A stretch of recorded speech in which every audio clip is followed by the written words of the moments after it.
Un nuevo día iluminó al Jin. Shahryar lo pasó en la Cámara de Justicia, cumpliendo con sus obligaciones como sultán, sin dejar de pensar en el final de la historia de Sherazade. Un día más no cambiaría mucho las cosas, estando como estaba ella, sola y vigilada en todo momento.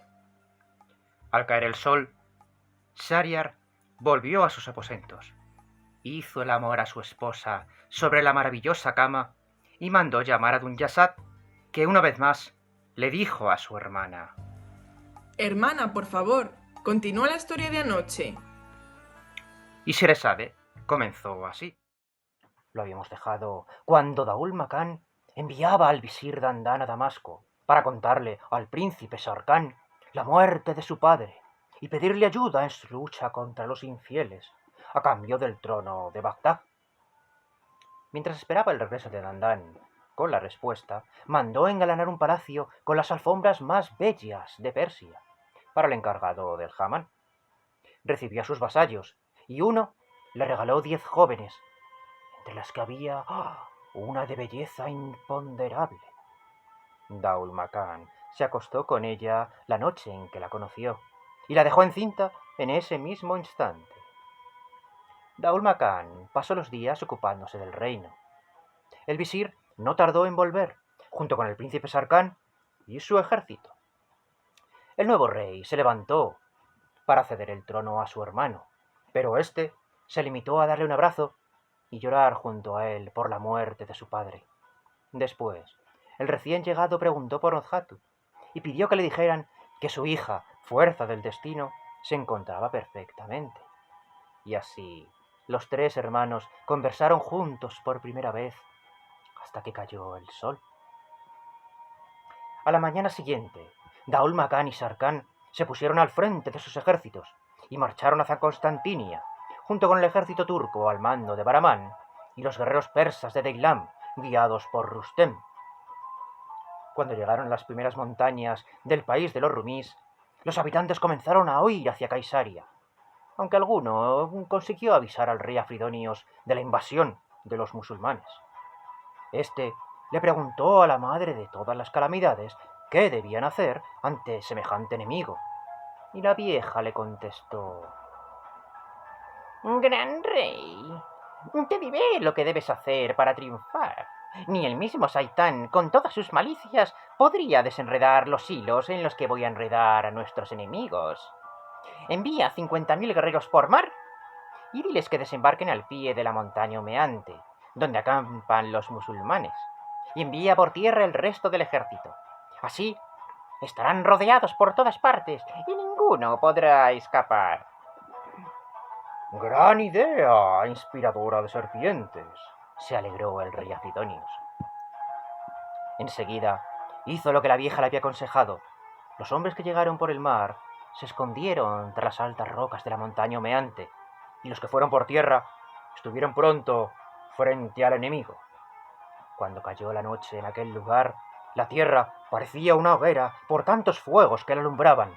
Entonces el rey Afridonios se reunió con sus jefes de estado y decidieron atacar al alba. Pero la madre de todas las calamidades, que les estaba oyendo, les advirtió: las batallas solo pueden tener resultados funestos cuando las almas no están santificadas. Antes de luchar, tenéis que aproximaros a Cristo y purificaros con el supremo incienso de las defecaciones patriarcales. Todos alabaron la sabiduría de aquella anciana y decidieron aplazar el ataque. Este cuento de las 1001 noches es claramente un escrito musulmán, no solo porque enfrenta a musulmanes y cristianos, sino por cómo define a los segundos. La madre de todas las calamidades les dice a los guerreros cristianos que deben purificarse antes de la batalla con el supremo incienso de las defecaciones patriarcales. Se supone que ese incienso era preparado a partir de las defecaciones del gran patriarca de Constantinia. Los sacerdotes recogían las heces en toallas de seda y las secaban al sol. Después las mezclaban con almizcle, ámbar y benjuí. Pulverizaban la pasta seca, la metían en cajitas de oro y la mandaban a todas las iglesias y a todos los reyes cristianos, que lo utilizaban para santificar las ocasiones solemnes, especialmente para bendecir a los recién casados, a los recién nacidos y a los nuevos sacerdotes. Decían que en Grecia también se utilizaba el polvo para fabricar carios colirios para los ojos y medicamentos para mejorar las digestiones. Pero como las defecaciones del gran patriarca no daban más que para 10 provincias, los sacerdotes falsificaban el incienso, mezclándolo con otras heces menos santas, como los vicarios. Esta burla hace referencia a la falta de higiene que caracterizaba a los cristianos durante la Edad Media. A la mañana siguiente, el rey Afridonios reunió a todo su ejército y, siguiendo el consejo de la madre de todas las calamidades, les hizo besar la cruz y les fumigó con el supremo incienso de las defecaciones. El olor había tumbado a un elefante, pero parecía que aquellos hombres estaban acostumbrados a él. Entonces apareció la vieja y le dijo al rey: Para asegurar nuestra victoria, debemos acabar con Shar Khan, porque es él el que guía a los soldados y les da valor. Cuando esté muerto, el ejército musulmán será nuestro fácilmente. El rey Afridonios mandó llamar al más valiente de sus guerreros, un tal Lucas, enorme como un simio, y cuya cara era una mezcla entre burro y sapo. El propio rey tomó entre sus manos un poco de polvo de las defecaciones y humedeció con saliva, y le untó cejas y bigotes. Le hizo aspirar un poco y, como el resto, le frotó las 2 mejillas, la nariz y las encías, hasta que el aliento le lió como unas letrinas. «Quiero que retes a Shar Khan a un combate singular», le dijo a Afridonios. Lucas asintió con un gruñido, se armó con una zagalla con 3 puntas, montó en un magnífico alazán negro con una gualdrapa roja y partió hacia el campamento de los musulmanes, donde, con grandes voces, retó al príncipe Shar Khan. Enseguida se oyó un temblar en el suelo provocado por el galopar de un caballo más ligero que las gacelas, sobre el que montaba Shar Khan, con una lanza en la mano, y que avanzaba como un león enfurecido. Lucas marcó la señal de la cruz en su frente y arrojó la zagalla muy alto en el aire. Cuando cayó, la recogió al vuelo como un brujo y la lanzó con el mismo movimiento hacia el príncipe de Damasco. ¡Oh! El arma silbaba en el aire directamente hacia Shar Khan, que consiguió cogerla al vuelo y detener su movimiento sin caerse del caballo, y la lanzó en el aire, como había hecho Lucas. La recogió y la lanzó hacia el cristiano, que la recogió riendo como un loco. Shar Khan aprovechó el momento para arrojar su lanza justo después de la zagalla y atravesó el cuerpo de Lucas, que cayó fulminado al suelo. En cuanto los guerreros cristianos se enteraron de la muerte de su campeón, se lanzaron en masa sobre los musulmanes, desde todas las posiciones entre las que estaban escondidos, llenando el aire de voces de venganza. A los gritos le siguieron gritos y dio comienzo la lucha. Los cuerpos quedaron aplastados bajo los cascos de los caballos y la sangre inundó las mieses. Los muertos se hacinaron sobre los muertos hasta que cayó la noche y los combatientes se separaron.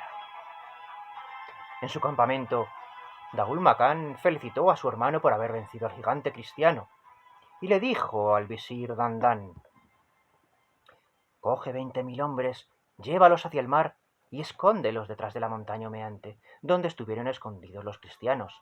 Nosotros fingiremos nuestra huida, y cuando nos persigan los infieles, caeréis sobre ellos.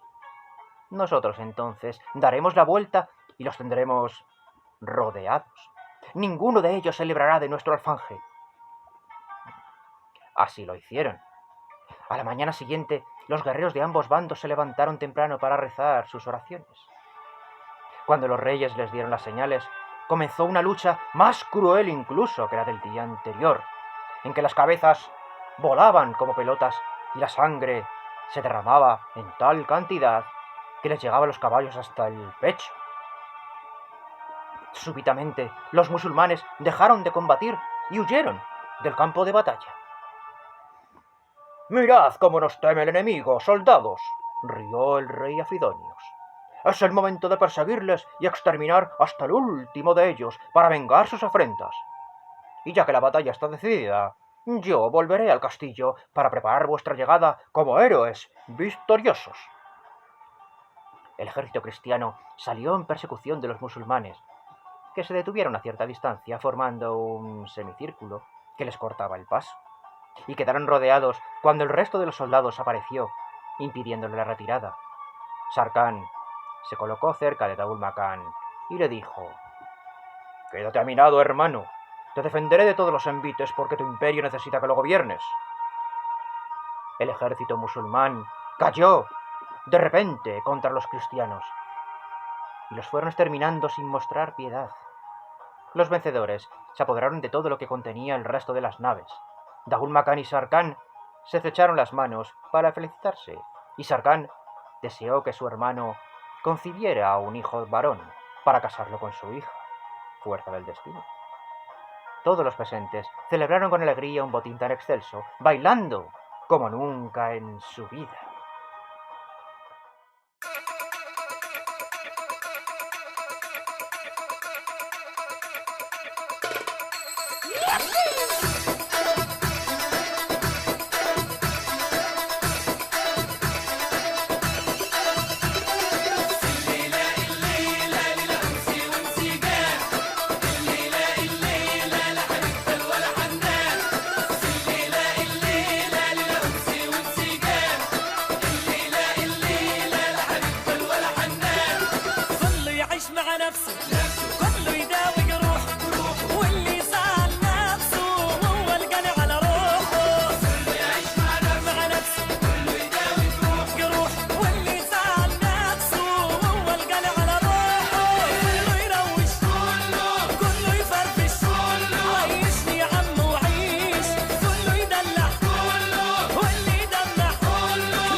El visir Dandan interrumpió las celebraciones, recordándoles que debían ser prudentes e ir a Constantinia para exterminar hasta el último de los infieles sin darles tiempo a reaccionar. Y es que, aunque pocos, algunos cristianos lograron huir por mar con el alma atormentada por los cuervos de los desastres. Cuando le contaron lo sucedido al rey Afridonios, éste sintió que la nariz se le alargaba hasta los pies, que el estómago se le daba la vuelta, vaciando todo su contenido.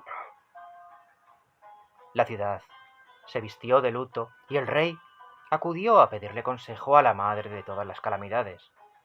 La anciana apareció arrastrando su sarnoso y encorvado cuerpo, mostrando su cara ennegrecida y arrugada, de ojos legañosos, pelo sucio y enmarañado. Esa vieja tan repulsiva como astuta había sido en realidad la desencadenante de todas las desgracias de su reino. La vieja era muy generosa con sus amantes, pero muy rencorosa con quienes se le resistían.